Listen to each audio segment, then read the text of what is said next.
ஞானானந்தமயம் தேவம் நிர்மலஸ்படிகாகிருதியும் ஆதாரம் சர்வ வித்யாநாமய கிரீவம் உபாஸ்மகே.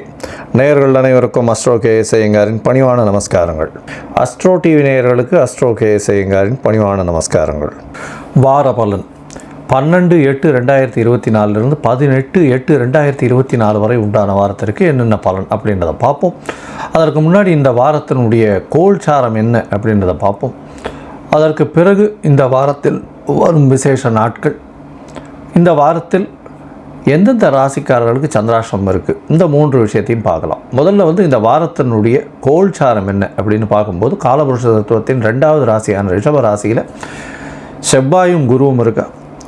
புதன் சூரியன் கடகத்திலையும், சுக்கிரன் சிம்மத்திலையும், கேது கன்னியிலையும், கும்பத்தில் சனி வக்கரத்தோட, மீனத்தில் ராகு.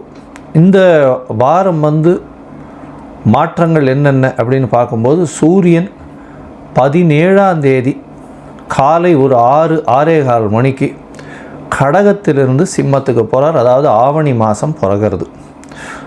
இந்த வாரத்தினுடைய ஒரு பெரிய மாற்றம் மாத கிரகமான சூரியன் மாறுறது.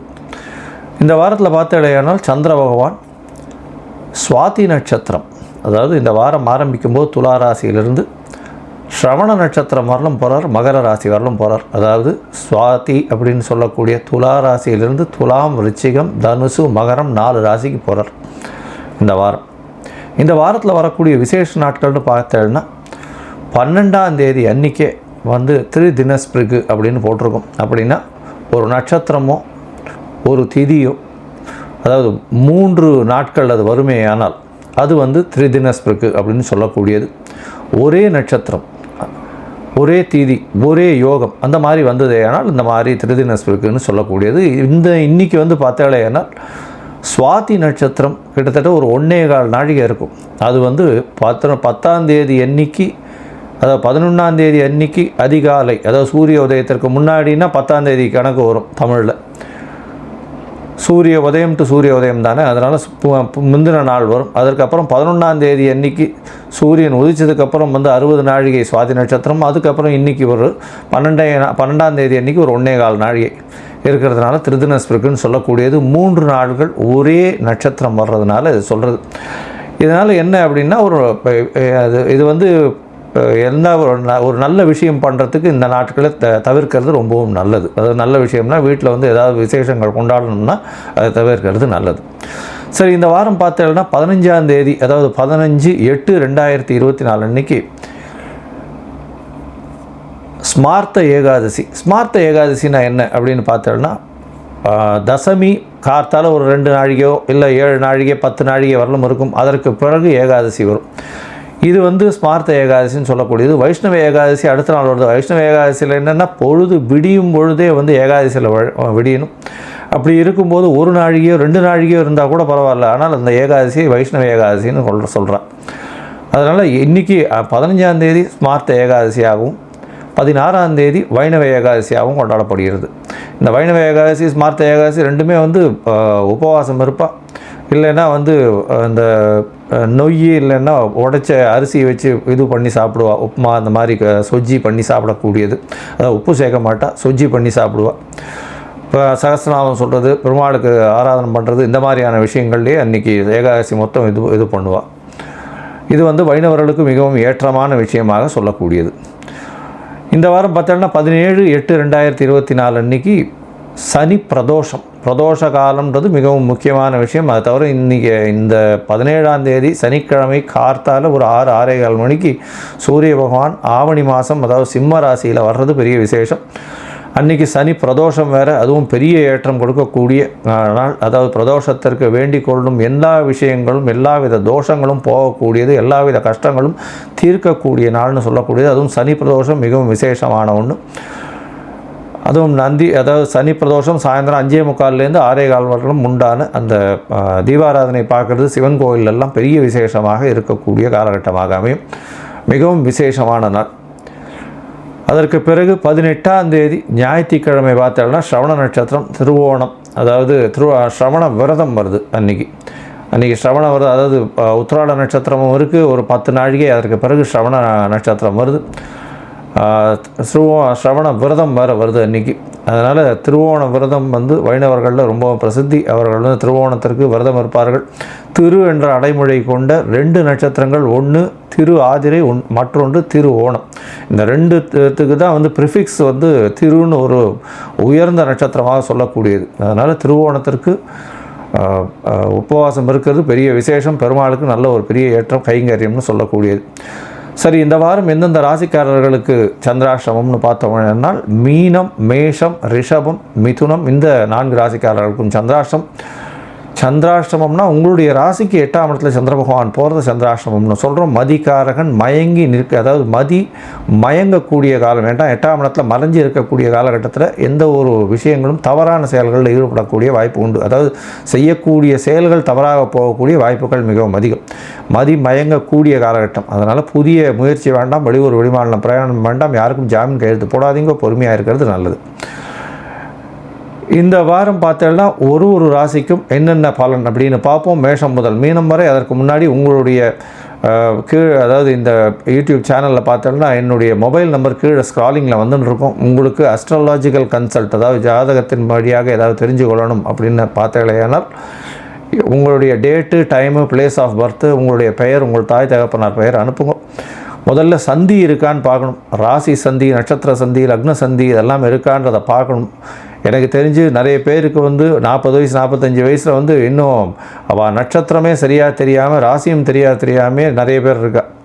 அவள் வந்து துலா ராசின்னு நினச்சின்னு இருப்பாள், விருச்சிக ராசி விசாக நட்சத்திரத்தில் இருப்பாள், துலா ராசியில் அர்ச்சனை பண்ணிட்டு இருப்பாள். அதனால் இந்த மாதிரி நிறைய பிரச்சனைகள் இருக்குது. இந்த சந்தி பார்த்து முதல்ல வந்து சந்தியை இது பண்ணிவிட்டு அதுக்கப்புறம் வந்து உங்களுடைய ஜாதகத்தை போட்டு லக்னத்தை குறித்து அதற்கு பிறகு உங்களுடைய தசாபுக்தி அந்தரம் சூக்ஷ்மம்லாம் பார்த்து உங்களுக்கு உண்டான பலன் என்ன அப்படின்றத சொல்ல முடியும். எளிய பரிகாரங்களையும் சொல்கிறேன்.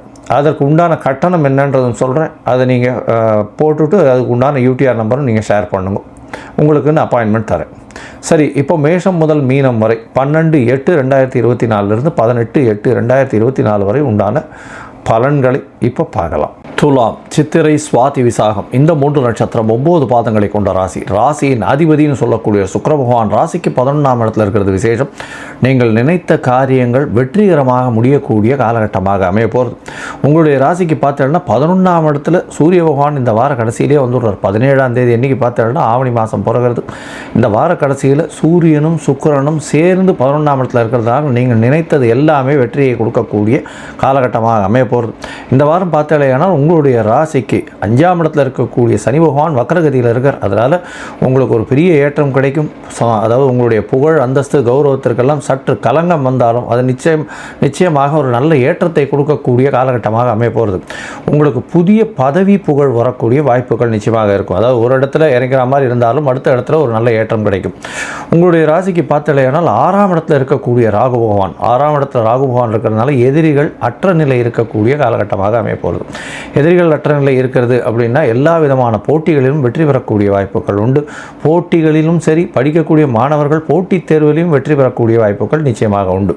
உங்களுடைய ராசிக்கு பார்த்தீங்கன்னா 6ஆம் இடத்தின் ராகு பகவான் குருவினுடைய வேலையை செய்யணும். குருவும் வந்து 8ஆம் இடத்துல மறைந்திருந்து உங்களுடைய ராசிக்கு 2ஆம் இடத்தை பார்க்குறதும் 12ஆம் இடத்தும் பார்க்குறதும் இருக்கார். அதனால் பணவரவிற்கு பஞ்சம் இருக்காது. 2ஆம் அதிபதி அப்படின்னு சொல்லக்கூடிய தனஸ்தான அதிபதியான செவ்வாயும் தனக்காரகனோடு சேர்ந்து மறைந்த இடமான 8ஆம் இடத்துல இருக்கிறது ரொம்ப விசேஷம். மறைந்த இடத்திலிருந்து பணவரவு ரொம்ப அதிகமாக இருக்கக்கூடிய காலகட்டமாக அமையும். 12ஆம் இடத்துல இருக்கக்கூடிய கேது பகவான் உங்களுடைய ராசிக்கு பார்த்தோன்னா 12ஆம் இடத்துல கேது பகவான் இருக்கார். இதன் மூலியமாக உங்களுடைய சொந்த ஊர் கோவில் போயிட்டு வரக்கூடிய வாய்ப்புகள் உண்டு. சித்தர்கள், அதை தவிர வந்து யோகிகள், மகான்கள், மடங்கள் இந்த மாதிரியான விஷயங்களில் போய் நீங்கள் வந்து அங்கே போயிட்டு வரக்கூடிய வாய்ப்புகள் மிகவும் அதிகமாக இருக்குது. அதை தவிர மனநலம் குன்றியவர்கள் அவர்களுடைய இடத்துக்கு போய் பார்த்துட்டு வரக்கூடிய வாய்ப்புகள் மிகவும் அதிகமாக இருக்கும். இந்த வாரம் உங்களுடைய ராசிக்கு 10ஆம் இடத்துல வந்து சூரியனும் புதனும் இருக்கிறது ரொம்ப விசேஷம். 9ஆம் அதிபதியே 10ஆம் இடத்துல இருக்கிறதும் 11ஆம் அதிபதியும் 10ஆம் இடத்துல இருக்கிறதும் பெரிய விசேஷம். இதன் மூலியமாக தொழிலில் அபரிமிதமான லாபம் கிடைக்கும். நீங்கள் நினைத்தது எல்லாமே தொழிலில் புதிய தொழில் மாற்றங்கள் ஏற்படக்கூடிய வாய்ப்புகள் உண்டு. வேலையில் புதிய வேலை கிடைக்கக்கூடிய வாய்ப்புகள் உண்டு. படிக்கக்கூடிய மாணவர்கள் வெளியூர் வெளிமாநிலம் செல்லக்கூடிய வாய்ப்புகள் நிச்சயமாக உண்டு. ரியல் எஸ்டேட் மார்க்கெட்டில் திடீர் பணம் வரக்கூடிய வாய்ப்புகள் நிச்சயமாக உண்டு. இந்த வாரம் பார்த்தீங்கன்னா துலா ராசிக்காரர்களுக்கு, அதுவும் கலைத்துறையில் இருக்கிறவர்களுக்கு நல்ல ஒரு ஏற்றம் ஏற்றம் இருக்கும். பால் சம்பந்தப்பட்ட வெள்ளை நிற சம்பந்தப்பட்ட ஆடைகள் இந்த மாதிரியான விஷயங்கள் இருக்கிறவர்களுக்கு பெரிய ஏற்றம் கிடைக்கும். பால் 18 அதன் மூலியமாக வரக்கூடிய பை ப்ராடக்ட்ஸ்னு சொல்லக்கூடிய நெய், வெண்ணெய் இந்த மாதிரியான வியாபாரம் பண்ணுறவர்களுக்கு பெரிய ஏற்றம் கிடைக்கக்கூடிய வாரமாக இந்த வாரம் அமைய போகிறது. இந்த வாரம் 12/8/2024 18/8/2024 வரை உண்டான வாரத்தில் சந்திர பகவான் உங்களுடைய ராசியிலேயே ஆரம்பிக்கிறார். இந்த வாரத்தில் சந்திர பகவான் உங்களுடைய ராசியிலேயே 13ஆம் தேதி அதிகாலை 2 மணி வரலும் இருக்கார். உங்களுடைய ராசிக்கு 10ஆம் அதிபதியே ராசியில் இருக்கிறது பெரிய விசேஷம். இதன் மூலியமாக பார்த்தேனால் அவர் வளர்பிறையில் வேறு இருக்கிறதுனால எல்லா விதமான வெற்றிகளும் உங்களுக்கு வந்து சேரக்கூடிய வாய்ப்புகள் நிச்சயமாக உண்டு. ஏன்னா 10ஆம் அதிபதி உங்களுடைய ராசியில் இருக்கிறதன் மூலியமாக தொழிலில் ஒரு பெரிய ஏற்றம் கிடைக்கக்கூடிய காலகட்டமாக அமைய போகிறது. உங்களுடைய ராசிக்கு 2ஆம் இடத்துக்கு சந்திர பகவான் போகிறார். 13ஆம் தேதி அதிகாலையிலிருந்து 15ஆம் தேதி காலை ஒரு 10:45 மணி வரலும் இருக்கக்கூடிய காலகட்டமாக அமைய போகிறது. இந்த காலகட்டத்தில் சந்திர மங்கள யோகம் அமைகிறது, குரு சந்திர யோகம் அமைகிறது. இது ஒரு பெரிய ஏற்றம். இந்த காலகட்டத்தில் பார்த்தீங்கன்னா பண வரவிற்கு கம்மியே இருக்காது. தொழிலில் சொந்த தொழில் பண்ணுறவர்களுக்கெல்லாம் திடீர் யோகங்கள், திடீர் ராஜயோகங்கள் வரக்கூடிய வாய்ப்புகள் மிகவும் அதிகம். ஏன்னா நீங்கள் நினச்சி கூட பார்த்துருக்க மாட்டீங்க, அந்த அளவுக்கு திடீர் பணம் வரக்கூடிய வாய்ப்புகள் நிச்சயமாக இருக்கும். உங்களுடைய ராசிக்கு பார்த்தாலேயானால் 2ஆம் இடத்தில் இருக்கக்கூடிய சந்திர பகவான் மூலியமாக பேச்சில் நல்ல இனிமை இருக்கும். தொழிலில் பிரச்சனைகள் இருந்தாற்போல் இருந்தாலும் அதில் வெற்றி காணக்கூடிய வாய்ப்புகள் மிகவும் அதிகம். உங்களுடைய ராசிக்கு 3ஆம் இடத்தில் சந்திர பகவான் போகிறார். அது வந்து 15ஆம் தேதி மதியம், அதாவது காலை ஒரு 10:45 17ஆம் தேதி மாலை ஒரு 4:30 மணி வரலும் இருக்கக்கூடிய காலகட்டமாக இருக்குது. இந்த காலகட்டத்தில் பார்த்தாலேயானால் சந்திர பகவான் வளர்பிறை சந்திரனாக இருக்கிறதுனாலையும் 3ஆம் இடத்துல இருக்கிறதுனாலையும் உங்களுடைய முயற்சிகள் எல்லாமே வெற்றி பெறக்கூடிய வாய்ப்புகள் நிச்சயமாக உண்டு. உங்களுடைய இளைய சகோதரன் மூலியமாக நல்ல ஒரு ஏற்றமான செய்தி வரக்கூடிய வாய்ப்புகள் நிச்சயமாக உண்டு. உங்களுடைய ராசிக்கு 4ஆம் இடத்துல சந்திர பகவான் போகிறார். 4ஆம் இடம் அப்படின்னு சொல்லப்போனால் மாத்ருஸ்தானம். 4ஆம் இடத்துல திக்பலம் அடைகிறார் சந்திர பகவான். ஆட்சி பெற்றதற்கு சமம் அப்படின்றதுனால நல்ல ஒரு ஏற்றம், தொழிலில் அபரிமிதமான ஏற்றம் இருக்கும். புதிய வேலை கிடைக்கக்கூடிய வாய்ப்பு உண்டு. தொழிலில் பெரிய ஏற்றம் இருக்கும். தாயின் உடல்நிலையில் நல்ல ஒரு மாற்றம் இருக்கும். குரு பகவானால் பார்க்கப்படுறது கூட புதிய வீடு மனை வாங்கிறதுக்கு அட்வான்ஸ் கொடுக்கக்கூடிய வாய்ப்புகள் நிச்சயமாக உண்டு. குடும்பத்தில் நல்ல சந்தோஷம் இருக்கக்கூடிய காலகட்டமாக இந்த வாரம் அமைய போகிறது. மொத்தத்தில் பார்த்தீங்கன்னா இந்த வாரம் துலா ராசிக்காரர்களுக்கு நல்ல ஒரு ஏற்றமான வாரம். பண வரவு நல்லபடியாக இருக்கும். சிறு சிறு கடன்கள் ஏறும். எல்லா விஷயத்திலும் நீங்கள் வெற்றி பெறக்கூடிய வாய்ப்புகள் நிச்சயமாக உண்டு. படிக்கக்கூடிய குழந்தைகளுக்கெல்லாம் நல்ல ஒரு ஏற்றம் கிடைக்கக்கூடிய காலமாக இந்த துலா ராசிக்கு அமையிறது. இந்த வாரம் நீங்கள் வந்து அருகில் இருக்கக்கூடிய அதாவது மாங்காடு அம்மன் கோவிலுக்கு போயிட்டு வாங்க. இப்போ ஏன்னா ஃப்ரைடே, அதாவது இந்த ஆடி மாதத்தினுடைய கடைசி வெள்ளிக்கிழமை வருது. அதனால் அருகில் இருக்கக்கூடிய அம்மன் கோவிலுக்கு போயிட்டு எலுமிச்சம்பழம் மாலை போட்டுட்டு உங்களால் முடிஞ்ச வஸ்திர தானம், மஞ்சள் கலரில் இருக்கக்கூடிய வஸ்திர தானம், ஒரு புடவையோ இல்லைன்னா ஒரு உங்களால் முடிஞ்சது ஏதாவது வாங்கி கொடுத்துட்டு வாங்கும். அது ஒரு நல்ல ஏற்றத்தையும் மாற்றத்தையும் உங்கள் வாழ்வில் கொடுக்கும்.